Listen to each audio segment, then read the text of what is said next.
Crimea may look strong on the map, but a territory is only as strong as the roads that keep it alive. And right now, the roads feeding Russia's hold on Crimea are becoming one of the most dangerous parts of the war. The M14 highway through Mariupol, Berdyansk, and Melitopol has become more than a road. It is the route that helps move fuel, ammunition, soldiers, air defense systems, and supplies toward the peninsula. After repeated attacks on the Kerch Bridge, this land corridor has become even more important for Moscow. But that also makes it a bigger target. Ukraine does not need to storm Crimea today to make Russia feel pressure. It only needs to make the route harder to use, slower to protect, and more expensive to defend. Before going deeper, make sure to like, share, and subscribe to Military Force for more clear analysis on the weapons, battles, and geopolitical shocks shaping today's war. So why is the battle around Zaporizhzhia now tied directly to the future of Crimea?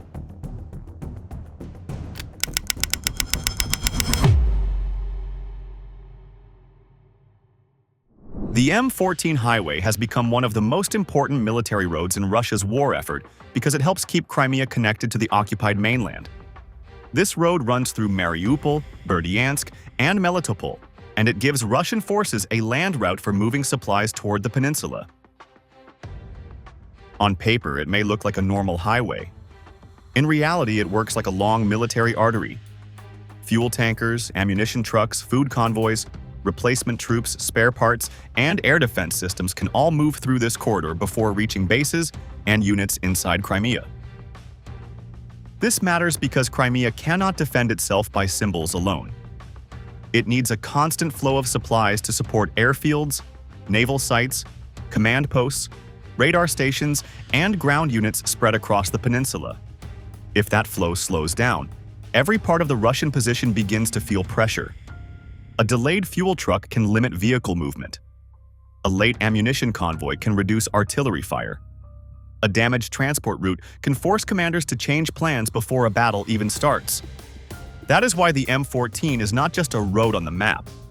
It is part of the system that allows Moscow to hold Crimea as a military platform. The Kerch Bridge still has major value, but it cannot replace the wider land corridor by itself. A bridge is easier to watch, easier to pressure, and easier to turn into a bottleneck when traffic increases. It also has a history that makes Russian planners nervous, because repeated attacks have shown that this route is not beyond Ukraine's reach. For Moscow, relying too heavily on one crossing would be a dangerous gamble. If the bridge faces another strike, repair delay, or traffic restriction, the M14 becomes even more important. If the M14 is also under pressure, Russia faces a much harder logistics problem. Ukraine understands this weakness, and that is why the pressure on the road does not need to look dramatic to be effective. Kyiv does not have to seize the entire highway to damage Russian operations. It only has to make selected sections dangerous enough that drivers slow down, convoys spread out, commanders reroute vehicles, and escorts become necessary. In modern war, a supply line can lose value before it is physically cut. It only needs to become unsafe, costly, and uncertain. Drone warfare makes this effect stronger. A reconnaissance UAV can watch traffic patterns, identify parking areas, and help locate fuel trucks or air defense vehicles. FPV drones can strike lighter targets, while artillery or longer-range systems can hit fixed points once they are found. Even when a convoy survives, the journey becomes slower and more stressful.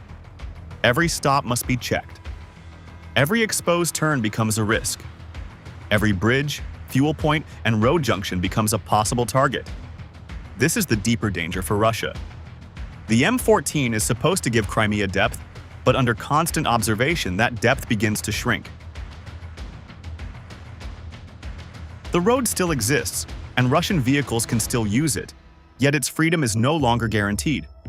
When a lifeline becomes a hunting ground, the whole defense structure has to change. That is why Zaporizhzhia now attracts some of Russia's most capable units, because Moscow knows this corridor cannot be left to defend itself. That shows how high the stakes are. Russia's decision to send elite forces toward Zaporizhzhia shows how seriously Moscow views the threat to its southern land bridge. This is not just another rotation of troops. It is a signal that the Kremlin sees this sector as a shield for Crimea, because the ground north of the peninsula controls the space where supply routes, staging areas, and defensive belts connect. When VDV units, mobile troops, marine formations, and elements linked to the 58th Combined Arms Army appear in the same region, the message is clear. Russia is not only defending villages, it is defending the corridor that keeps its southern campaign alive. Zaporizhzhia matters because it sits near the pressure point between battlefield movement and strategic survival. If Ukraine can push Russian positions back in selected areas, Moscow may lose more than trenches or tree lines. It may lose the depth that helps protect the roads leading south. That is why Russia cannot treat this front as a secondary theater. Every kilometer of space around this axis affects how safely convoys can move, how close Ukrainian drones can operate, and how much warning Russian commanders have before a strike reaches a rear area. The land bridge depends not only on roads, but also on the defensive screen around them. The use of elite units also reveals a deeper weakness inside Russia's war plan. Forces sent to Zaporizhzhia are forces that cannot be used with the same strength elsewhere. If airborne troops and marine units are tied down protecting the southern corridor, they are less available for operations around Donetsk, Pokrovsk, or other hot sectors where Russia still wants to attack. This creates a hard choice for Moscow. It can protect Crimea with stronger formations, but that reduces the pressure it can build on other fronts. Or it can keep pushing in the east, but then the route to the peninsula becomes more exposed. This problem becomes sharper because elite troops are not unlimited. VDV formations carry political and military weight. They are expected to move fast, hold difficult positions, and respond when command sees danger. But using them to guard a vulnerable corridor changes their role. Instead of acting mainly as assault forces, they become part of a defensive insurance policy. That may protect a vital route, but it also shows how Ukraine's pressure is forcing Moscow to spend manpower on protection rather than expansion. Crimea gives this deployment a political meaning beyond the battlefield. For the Kremlin, the peninsula is not only a military base, it is a symbol of power, victory, and national prestige. If the supply network supporting Crimea starts to look fragile, the damage reaches far beyond one frontline map. Russian officials can still speak with confidence, but soldiers, drivers, and local authorities understand the practical truth. A territory that needs constant protection for every movement is no longer being held from a position of comfort. That is why Russia's buildup in Zaporizhzhia should not be read as pure strength. It is also a reaction to fear. Moscow is moving capable forces because the southern corridor is too important to lose and too exposed to ignore. But more troops do not automatically restore the initiative, especially when Ukraine is shaping the battlefield through smaller counterattacks, drone observation, and pressure on weak points. Ukraine's counterattacks around Stepnohirsk, Orikhiv, and the Dnipropetrovsk border show that Kyiv is trying to break Russia's southern plan before it becomes a wider threat. These are not giant armored pushes across open ground. They are local, careful, and built around timing. Ukrainian units are trying to push back Russian infiltration groups, cut into exposed positions, and deny Moscow room to move north. In this kind of fighting, a small gain can matter, because it changes where drones can watch, where artillery can reach, and where Russian troops must hide. The area around Stepnohirsk matters because it sits near the approach toward Zaporizhzhia city. If Russian forces can build pressure there, they can threaten Ukrainian defenses from a dangerous direction. But Ukraine has worked to stop that pressure through a hold, strike, counterattack rhythm. A Russian unit may enter a tree line or a broken village edge, but it then faces surveillance, artillery fire, and small assault groups that look for weak points. This does not always create large changes on the map, but it can drain repeated Russian attacks. The operation near the Zaporizhzhia and Dnipropetrovsk border shows how modern counterattacks are now prepared. According to reporting on the mission, secrecy was extreme. In one brigade of more than 2,000 personnel, only about 10 people reportedly knew the plan in advance. That detail matters because the battlefield is watched almost constantly. A large movement can be seen by UAVs. A noisy vehicle can be tracked. A careless radio signal can expose intent. Ukraine therefore used silence, concealment, and limited movement to keep Russia guessing until the attack was already forming. Before infantry moved, Ukraine focused on Russia's artillery network. Around 150 Russian artillery systems were reportedly identified across roughly 30 kilometers between Mariupol and Berezov. That number explains why preparation mattered so much. Artillery is still one of Russia's main tools for stopping an advance, so Ukrainian forces tried to weaken the guns before sending troops forward. Reconnaissance UAVs searched for firing positions, ammunition points, and movement routes. Once a target appeared, artillery crews and drone teams worked together to pressure it from more than one direction. This drone and artillery pairing is one of the clearest signs of how the war has changed. A UAV can find a gun, a truck, or a group of soldiers, but detection alone is not enough. Artillery can hit a wider area, while FPV drones can chase smaller targets after they move. Sometimes shelling forces a crew to leave cover. Sometimes a drone finishes the strike after the target is exposed. The two systems create a chain, and that chain makes it harder for Russian forces to gather strength without being noticed. The real effect is not only physical destruction, it is operational pressure. Russian commanders must now defend in a zone where every road, field, and tree line can become visible from above. Large formations become harder to hide, and even small assault teams risk being tracked before they reach their start point. Ukraine is turning Zaporizhzhia into a battlefield of constant observation, where Russian initiative is cut into smaller pieces. But the pressure at the front is only the visible part of the campaign, because the more dangerous strikes are beginning to reach the roads and rail hubs behind Crimea.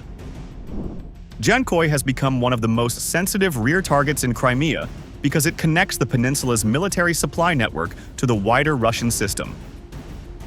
It is not just a town on the northern edge of Crimea. It is a rail and road junction where fuel, ammunition, equipment, replacement troops, and repair materials can be sorted before moving towards Sevastopol, Simferopol, air bases, depots, and coastal positions. If this junction is disturbed, the effect can spread across the peninsula. A destroyed locomotive, a damaged freight car, or a blocked rail section can delay more than one shipment. It can slow the entire rhythm of movement. This is why the reported drone strike on Jankoy in early May carried more weight than a normal rear area attack. Russian-appointed officials in Crimea acknowledge that drones hit the town, and the area is known for military infrastructure. At the same time, Russia claimed it had intercepted many drones across different regions, which shows the scale of the defensive burden. Even when some drones are stopped, the pressure still forces Moscow to keep radars active, air defense crews alert, and mobile teams moving from one danger point to another. That is an expensive way to defend a logistics network. The rail system is even more important because Crimea depends on heavy cargo. Trucks can carry urgent supplies, but rail moves the bulk that keeps a military grouping alive for months. Fuel cars, ammunition wagons, engineering equipment, and spare parts cannot all be replaced by road traffic without serious delays. Ukrainian intelligence reported 5 precise strikes on Russian rail logistics in Crimea during April, including attacks on locomotives and cars carrying fuel or military equipment. If those reports are accurate, Kyiv is not only chasing vehicles. It is trying to damage the system that organizes movement itself. For Russia, this creates a protection problem with no simple answer. Every convoy needs more guards, every rail hub needs more surveillance, and every exposed road junction demands some kind of cover. That means electronic warfare teams must screen routes. Air defense systems like Pantsir and Tor must be placed near valuable points, and mobile fire groups must stay ready for drones. But these assets are limited. A radar defending a station cannot be in another sector at the same time. A mobile team escorting fuel trucks cannot protect an ammunition depot elsewhere. Protection becomes a drain, not just a shield. This drain affects offensive operations in a quiet but serious way.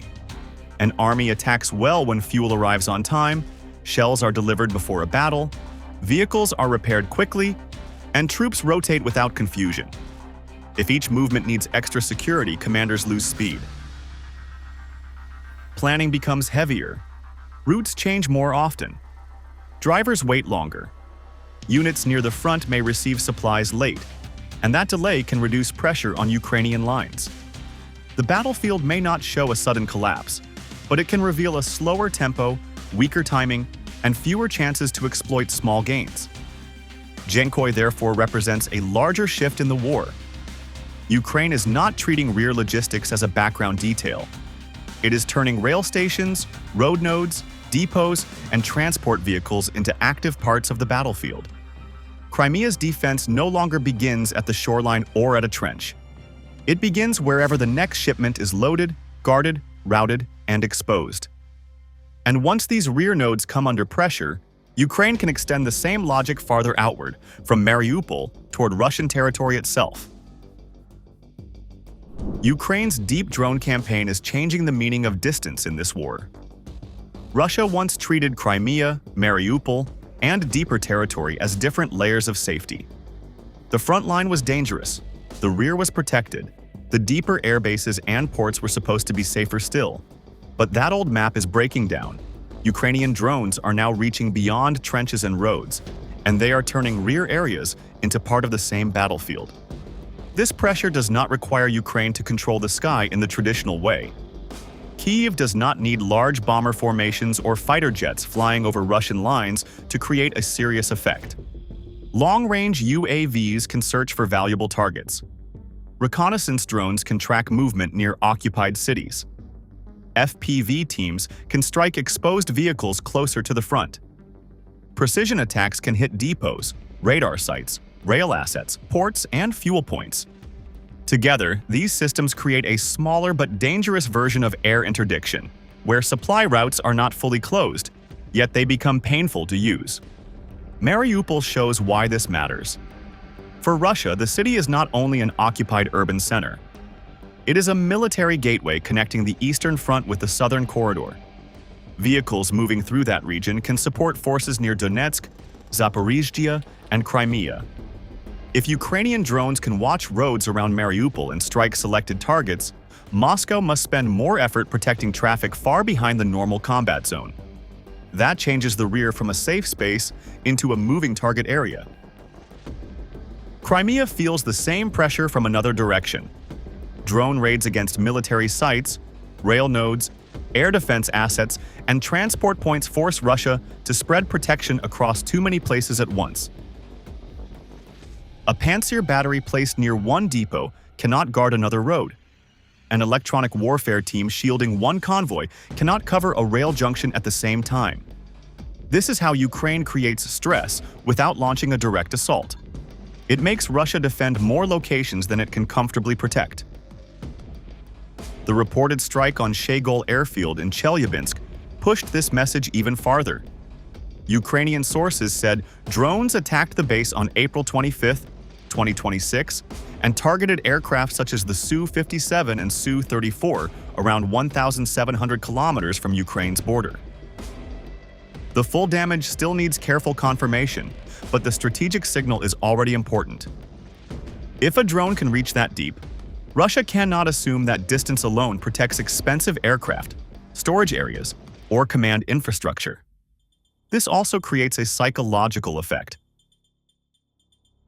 Russian officers, logistics planners, and air defense crews must now think about threats in places that once felt removed from the war.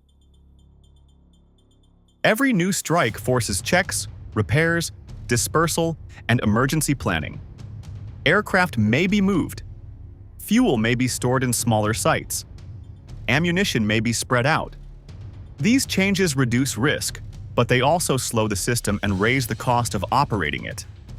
Ukraine's larger strategy is not simply to hit targets for headlines. It is trying to isolate Crimea step by step by attacking the things that keep the peninsula useful as a military base.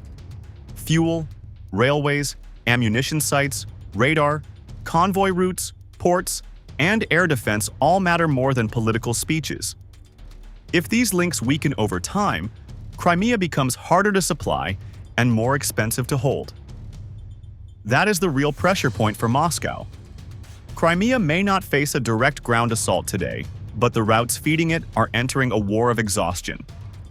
If Ukraine keeps tightening this system, holding the peninsula may become less like a victory and more like a heavy bill that grows every week.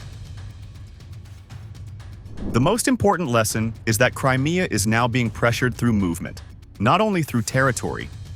Ukraine may not be standing at the gates of the peninsula, but it is attacking the system that allows Russia to keep forces there. That makes this campaign different from a normal ground battle. It is slower, quieter, and harder to measure on a daily map, but its effect can become serious over time. Russia still holds Crimea, yet holding land is not the same as controlling every route that feeds it.